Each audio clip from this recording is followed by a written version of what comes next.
What if I told you that the fall of the Roman Republic didn't begin with Caesar, but with two brothers, two men who believed they could heal Rome, and paid for it with their lives? A century before Julius Caesar ever crossed the Rubicon, Rome was already bleeding from within. The empire was expanding, wealth was pouring in, but ordinary Romans, the soldiers who built that empire, were losing everything. Farmland was seized by the rich, and veterans returning from war found their lands gone, replaced by vast estates owned by senators. Into this world stepped Tiberius Gracchus, a young nobleman with a conscience sharper than any sword. Born into one of Rome's most respected families, he could have lived in luxury. Instead, he chose justice.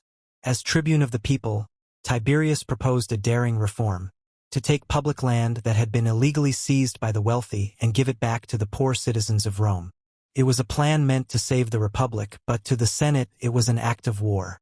Tiberius was accused of tyranny, of trying to make himself king.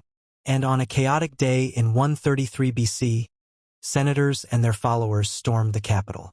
Armed with clubs and broken chairs, they beat Tiberius Gracchus to death. The first blood spilled in Roman politics. But the story didn't end there. 10 years later, his younger brother Gaius Gracchus stepped forward to finish what Tiberius had begun. Smarter, more fiery, and just as idealistic, Gaius expanded his brother's vision, creating grain laws to feed the poor, reforms to empower citizens, and policies to hold the Senate accountable. For a moment, it seemed that the Gracchi dream might live. But once again, the old power struck back. The Senate branded Gaius a traitor. Surrounded by soldiers and betrayal, Gaius chose death over capture, ending his life before they could take it from him. The Gracchus brothers were gone, but Rome would never be the same.